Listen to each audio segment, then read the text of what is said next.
రాంబాబు గారు, మా ఆవిడ కనపట్లేదండి. మీరేమైనా చూసారా? శంకరరావు గారు, మా ఆవిడ కనపట్లేదండి. మీరేమైనా చూసి రండి. మహేష్ గారు,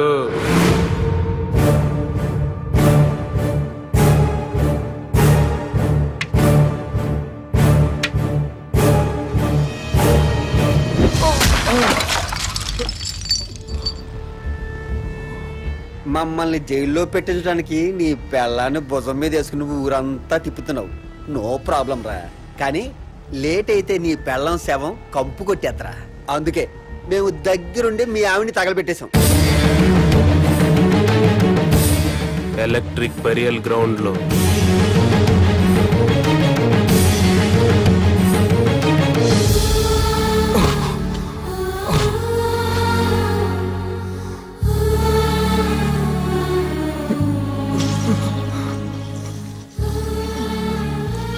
ఆడికి హెల్ప్ చేయండి రా పాపం.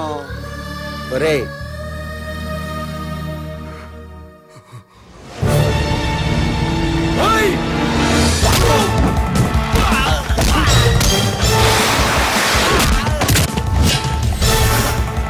ఎల్రా.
వాడిని లాక్కొచ్చి బండ్లు పడేయండిరా.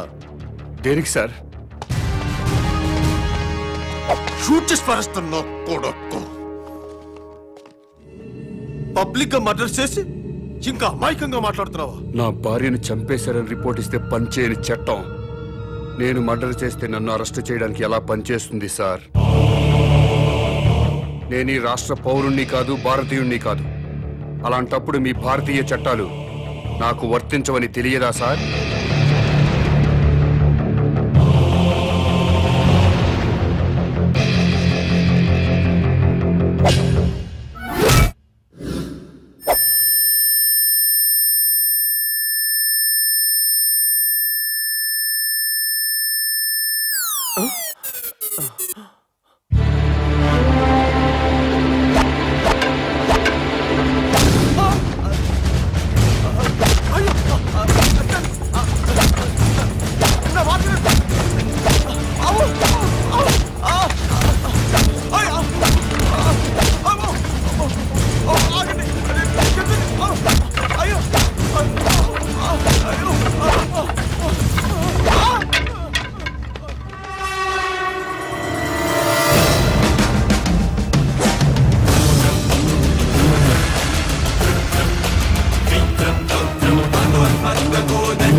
ఏమ్మా, ఆ మాట నాకు ముందే చెప్పుంటే నేను సీక్రెట్ మెయింటైన్ చేసేవాడిని కదా. సొసైటీ మీద మీ ముగ్గురికైనా ప్రేమ నాకు లేదనుకుంటున్నావా? Thank you daddy. ఒకసారి ఫోన్ మహేష్కి ఇవ్వమ్మా. నమస్కారం సార్. బాబు, మా అమ్మాయి చెప్పడం వల్ల నీ గురించి తెలిసింది. మా బడుద్దాయిల వల్ల నీ కుటుంబాన్ని పోగొట్టుకున్నావు. అయినా ఇది నువ్వు వ్యక్తిగత కక్షతో చేయటం లేదు. I appreciate your attitude. నీకు తప్పకుండా హెల్ప్ చేస్తాను. Thank you sir. Sir, common man అసలు పేరు మహేష్. మీ అబ్బాయి శంకర్ని చంపినవాడు సార్. మహేష్ సీఎం కూతుర్ని కిడ్నాప్ చేయలేదు సార్, అంతా డ్రామా సార్. ఈ విషయం ముఖ్యమంత్రి గారికి కూడా తెలుసు సార్.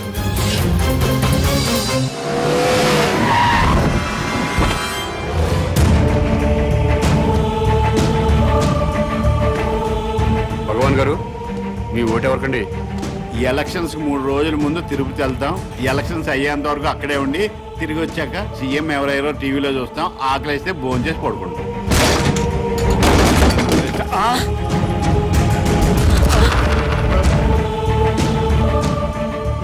ఏమండి భోజనానికి ఏమైనా పిలిచారా? దీన్ని భోజనాన్ని పిలవటం ఏంటే? అరే రా, గ్యాస్ బండి సిరిసేటి, వాటర్ పైప్ పీకేసాడు. ఏమండి ఫ్యూజ్ పీకేస్తున్నాడండి. పీజే మీటర్ పీకిస్తేనే. ఏమయ్యా, ఏంటి నీకేమైంది? ఏమండి టెలిఫోన్ వైర్ కూడా పీకేస్తున్నాడండి. నేను చూస్తున్నాను కదా. బస్ పాస్ కూడా చింపేస్తున్నాడండి. అయ్యో రేషన్ కార్డ్ అండి.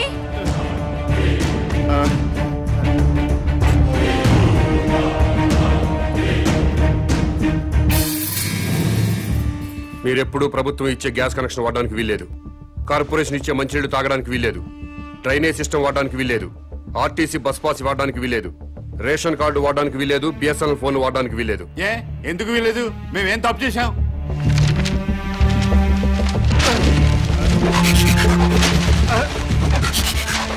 ఈ ఓటర్ లిస్టు చూడు. మీకు ఓటు హక్కు వచ్చిన దగ్గర నుంచి ఏ రోజు ఓటు వేయలేదు. వెయ్యకపోతే ఏంటి? వెయ్యకపోతే? ప్రజలు తమ ఓట్లతో ప్రభుత్వాన్ని ఏర్పాటు చేసుకుంటారు. ప్రజల ఓట్లతో అధికారంలోకి వచ్చిన ప్రభుత్వం ఓట్లేసిన ప్రజలకే సేవ చేస్తుంది, వారికే సౌకర్యం కల్పిస్తుంది. మీరెప్పుడూ ఓటేయలేదు కాబట్టి ఈ ప్రభుత్వానికి మీకు ఎలాంటి సంబంధం లేదు. కాబట్టి ఈ ప్రభుత్వం కల్పించే సౌకర్యాలన్నీ మీకు కట్ చేశాను. ఏ మీ ఓట్లు అయిపోతేనే ప్రభుత్వాలు ఏర్పడలేదా? ఎమ్మెల్యే రావట్లేదా? ఎంపీలు రావట్లేదా? మంత్రులు రావట్లేదా? ముఖ్యమంత్రులు రావట్లేదా? మేము ఓట్లు వేయకపోతే ఏమాగిరి అవుతున్నారు. మీలాంటి పెద్దలంతా ఓట్లేయడం మానేస్తుంటే కొంతమంది అమాయకుల్ని డబ్బులకి మందుకి కొనేసి ఇంకొంతమందికి కులం పిచ్చి మతం పిచ్చి ఎక్కించి అసెంబ్లీ అంటే సరిగ్గా స్పెల్లింగ్ తెలియని వాళ్ళు కూడా ఎమ్మెల్యేలు అయిపోతున్నారు, మంత్రులు అయిపోతున్నారు. ప్రజల కోసం బతికిన పుచ్చలపల్లి సుందరయ్య లాంటి మహానుభావులు కూర్చున్న అసెంబ్లీలో భూకబ్జాదారులుగా, ఫ్యాక్షనిస్టులుగా, అవినీతి పరులుగా ముద్రపడ్డ వాళ్ళు కూడా ఎమ్మెల్యేలుగా ఎంటర్ అవుతున్నారు. ఓట్లు వేయకుండా మీరు చేస్తున్న నిర్లక్ష్యానికి ఇదే పనిష్మెంట్. మీరు అమ్మ కడుపులో ఉన్నప్పుడు తెలియక అమ్మ కడుపును తన్నారు. తెలిసే ఇప్పుడు భరతమాత గుండెల మీద తంతున్నారు. అందుకే మీకు ఈ శిక్ష. టికెట్ కొంటేనే ఆర్టీసీ బస్ ఎక్కే హక్కు ఉంటుంది. ఓటు వేస్తేనే ప్రభుత్వ సౌకర్యాలను అనుభవించే హక్కు ఉంటుంది. ఈ రోడ్డు కూడా ప్రభుత్వం నిర్మించిందే. ఓటైన వాడు ఈ రోడ్డు మీద కాలు పెట్టే హక్కు లేదు. ఇలాంటి రౌడీజాలు చాలా చూసా. రోడ్డు మీద కాలు పెడితే కాలు చేస్తావా? మర్డర్ చేస్తావా? తొడగొడుతున్నా కాలు పెడతా.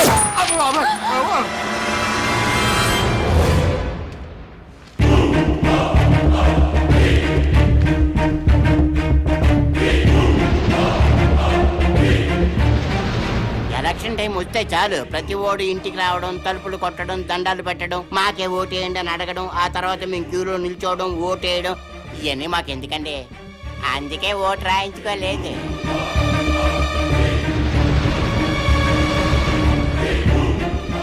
ఏ దేశం మీది? మీది మా దేశం కాదు, మా రాష్ట్రం కాదు, మా జిల్లా కాదు, మా దేశ పౌరులు కారు. అయినా మా దేశంలో అక్రమంగా ఉంటున్నారు. మీరు ఏ దేశంలో పుట్టారో మర్యాదగా ఆ దేశం వెళ్ళిపోండి. వెంటనే ఇల్లు ఖాళీ చేసి వెళ్ళిపోండి. మమ్మల్ని ఇల్లు ఖాళీ చేయమంటారండి సార్? మాది ఆఫ్ఘనిస్తాన్, పాకిస్తాన్ కాదండి. మాది ఈ దేశం, ఈ రాష్ట్రం. ఈ రాష్ట్రంలో ఉన్న శ్రీకాకుళం జిల్లా మాది. మమ్మల్ని ఖాళీ చేయమంటారేంటండి? మీరు ఈ దేశ ప్రజలైతే ఓటర్ల లిస్టులో మీ పేర్లు ఎందుకు నమోదు కాలేదు? నమోదు కానప్పుడు మీరు ఈ దేశ పౌరులని నమ్మకం ఏంటి? సారీ సార్, లాస్ట్ మంతే నేను పోస్ట్ మాస్టర్గా వేరే జిల్లా నుంచి ఇక్కడ ట్రాన్స్ఫర్ వచ్చానండి. అందుకే ఇంకా ఓటర్ లిస్టులో నమోదు చేయించుకోలేదు. మీరు ట్రాన్స్ఫర్ అయ్యి ఇంట్లోకి దిగ్గానే బిఎస్ఎన్ఎల్ ఆఫీస్కి ఫోన్ మీద ఫోన్ చేసి ఫోన్ పెట్టించుకున్నారా లేదా? పెట్టించుకున్నాం సార్. ఫోన్ అవసరం కదా? ఎన్నోసార్లు ఫోన్ చేసి గ్యాస్ కనెక్షన్ పెట్టించుకున్నారు, అవునా? పెట్టించుకున్నామండి, వండుకొని తినాలి కదా. ఫోన్ మీద ఫోన్ చేసి కేబుల్ టీవీ కనెక్షన్ పెట్టించుకున్నారా లేదా? పెట్టించుకున్నామండి, పిల్లలు టీవీ చూడాలి కదా. ఒక్కసారైనా మున్సిపల్ ఆఫీస్కి ఫోన్ చేసి ఓటర్ లిస్టులో మా పేరు నమోదు చేయండి అని అడిగారా? అడిగారా లేదా? Sorry sir. కాబట్టి మీరు ఈ దేశ పౌరులు కాదు. ఇంట్లో సామాన్లు బయటపడేయండి. ఇల్లు ఖాళీ చేసి వెళ్ళిపోండి. ఉన్నట్టుండి ఇల్లు ఖాళీ చేయమంటే ఎక్కడికి వెళ్తామండి? ఏమనుకుంటున్నారు? మా ఇంటికి వచ్చి ఆడవాళ్ళ మీద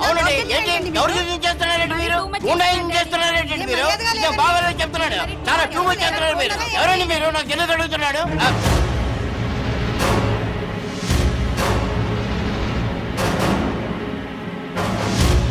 ఖాళీ చేస్తారా చస్తారా?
కామన్ మ్యాన్ ప్రతిపాదించిన ప్రతి అంశం అమలు జరిగితే నిజంగా రాజకీయాలు బాగుపడతాయి, ప్రజలు బాగుపడతారు.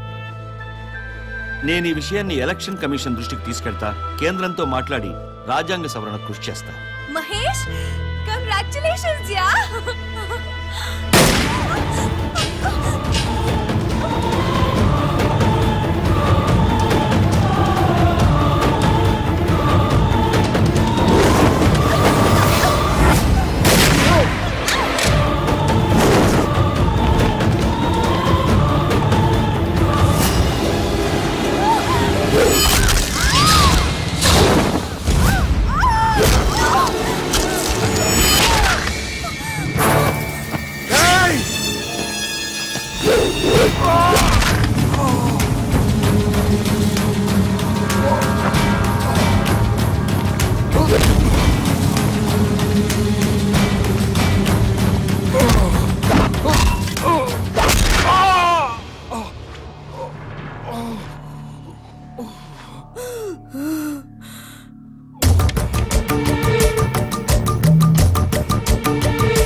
ఒక్కరోజు బాధపడి వదిలేచ్చా.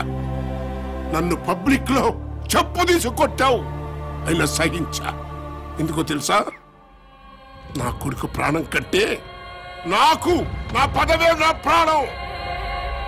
అసలు నా పొలిటికల్ లైఫ్ ని చంపేయాలని చూశావు. అందుకే దాని పొట్లో పలుగు దింపావు.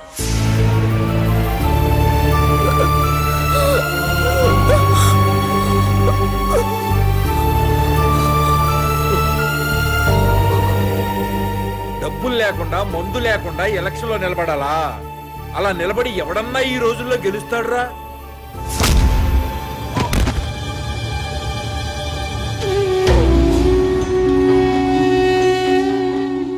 జనానికి సంక్రాంతి, రంజాను, క్రిస్మస్ లాగా ఎలక్షన్స్ అంటే పెద్ద పండగరా, డబ్బుల పండగరా, మందు పండగరా. ప్రజలకి ఆ పండగను దూరం చేస్తావురా.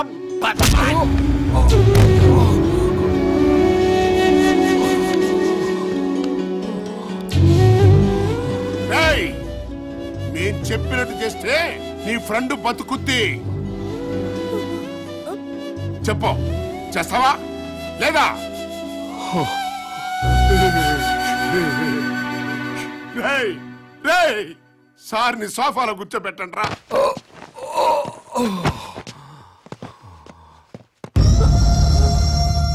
ఇప్పుడు మేము స్టింగ్ ఆపరేషన్ చేయబోతున్నాం. అంటే నువ్వు మంచాడు అని ప్రపంచం అంతా అనుకుంటోంది కదా, నిన్ను బ్లాక్ మెయిలర్ అని ప్రూవ్ చేయబోతున్నాం. ఇప్పుడు నేను చెప్పింది యాజ్ టీజ్ గా చెప్పేసి. సునీత, మొన్న నేను గవర్నర్ దగ్గర ఇచ్చిన స్పీచ్ అంతా సమాజం కోసం కాదు, డబ్బుల కోసం. రాజకీయ నాయకులు డబ్బులు లేనిదే ఎలక్షన్స్ లో గెలవలేరని నాకు తెలుసు. దాన్ని అడ్వాంటేజ్ గా తీసుకుని వాళ్ళని బ్లాక్ మెయిల్ చేశా. అన్ని పొలిటికల్ పార్టీలు 2000 కోట్లు ఇస్తే ఆ డబ్బు తీసుకుని నేను దుబాయ్ వెళ్ళిపోతా. ఆ తర్వాత పొలిటీషియన్స్ మళ్ళీ డబ్బు రాజకీయాలు చేసుకోవచ్చు. సునీత, ఎలా ఉంది ఐడియా? నువ్వు సీఎం కూతురు నన్ను సంఘ సంస్కర్త అనుకున్నారు కదూ. ఏం పర్వాలేదు, నీకు వాటా ఇస్తానులే. ఏ కామన్ మ్యాన్, ఇప్పుడు నేను చెప్పింది యాజ్ ఇట్ ఈస్ గా కొంచెం విలన్ లుక్ తో చెప్పేసి. రక్తం తొడవండ్రా. Video on. సునీత, మొన్న నేను గవర్నర్ దగ్గర ఇచ్చిన స్పీచ్ అంతా సొసైటీ కోసం కాదు, డబ్బుల కోసం. రాజకీయ నాయకులు డబ్బులు లేకుండా ఎలక్షన్లో గెలుస్తున్నారు.